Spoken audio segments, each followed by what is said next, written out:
নমস্কার বন্ধুরা, সৌমিস কিচেনে আপনাদের সবাইকে জানাই অনেক স্বাগত। আজকে আমি নিয়ে চলে এসেছি বেগুন পোস্তের একটি খুব সুন্দর এবং সুস্বাদু রেসিপি। অনেকেই বেগুন খেতে পছন্দ করেন না, এভাবে বানিয়ে একবার দেখবেন, দুর্দান্ত স্বাদ হয় কিন্তু এই রান্নাটি। তার জন্য সবার আগে আমি দুটো বেগুন নিয়ে নিয়েছিলাম, আর বেগুনগুলোকে এভাবেই লম্বা লম্বা ফালি করে কেটে নিতে হবে। অবশ্য চাইলে গোল গোল করে, মানে বেগুন ভাজা যেমন করে সেভাবেও কেটে নিয়ে করা যায়, তবে এভাবে লম্বা করে করলে জিনিসটা দেখতেও বেশ ভালো লাগে। সব বেগুনগুলোকে আমি কেটে নিয়েছি। এবার এগুলোকে ম্যারিনেট করব। সবার আগে দিয়ে দেব কিছুটা পরিমাণ হলুদ গুঁড়ো এবং তারপরেই কাশ্মীরি লঙ্কার গুঁড়ো। অবশ্যই কাশ্মীরি লঙ্কার গুঁড়ো ইউজ করবেন, ঝাল লঙ্কার গুঁড়ো ইউজ করবেন না। আর দেব প্রয়োজন মতো লবণ এবং কিছুটা পরিমাণ চিনি।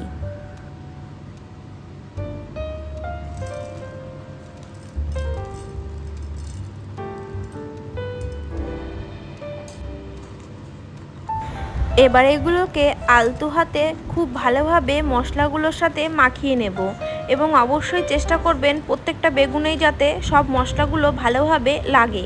এরপরে এগুলোকে কিছুক্ষণের জন্য ছেড়ে দিতে হবে ম্যারিনেট করে, অন্তত 10 থেকে 15 মিনিটের জন্য।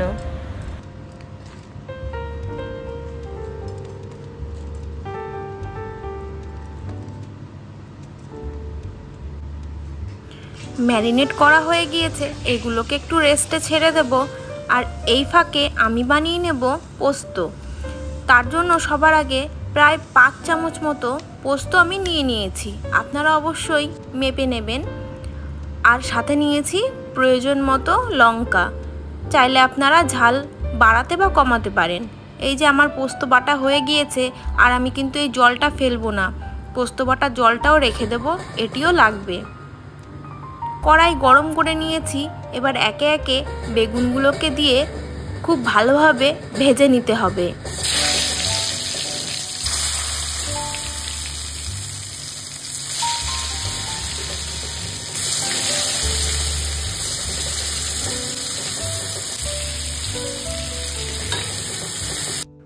বেগুনগুলোকে সব দেওয়া হয়ে গিয়েছে। এবার এগুলোকে আমি মাঝারি আঁচে বেশ কিছুক্ষণের জন্য ঢেকে ঢেকে এক পাশ ভেজে নেব। এক পাশ ভাজা হলে তারপরেই অপর পাশটাও আবার এমনই ঢেকে ঢেকে সুন্দরভাবে ভেজে নেব।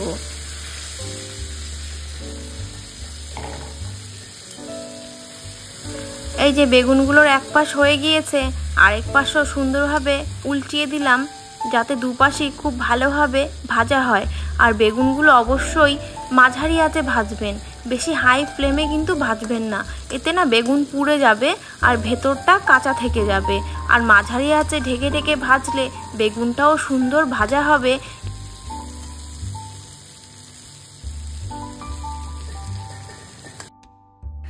এগুলো ভাজা হয়ে গিয়েছে, এবার এগুলোকে তুলে নেব। দেখুন, আমি একটি খুন্তি দিয়ে চেক করে নিলাম, একদম সেদ্ধ হয়ে গিয়েছে।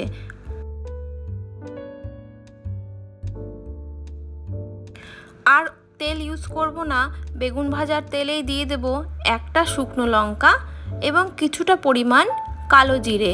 তারপর প্রায় 10 সেকেন্ড মতো এগুলোকে একটু নাড়িয়ে নেব। এবার এতে দিয়ে দেব যেই পোস্তটি পেস্ট করে রেখেছিলাম তার হাফটি, পুরো পোস্তটা আগেই দেব না।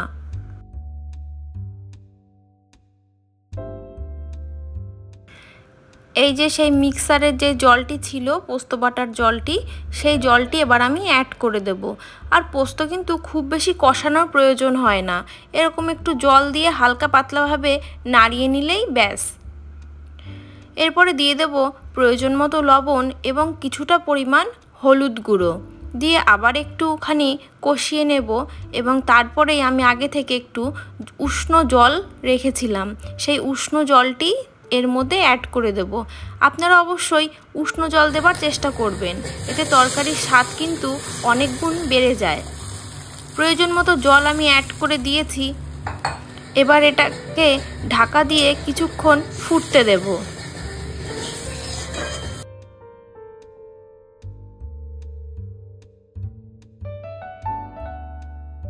খুব সুন্দরভাবে জলটি ফুটে উঠেছে। এবার এর মধ্যে আমরা আগে থেকে ভেজে রাখা বেগুনগুলোকে দিয়ে দেব।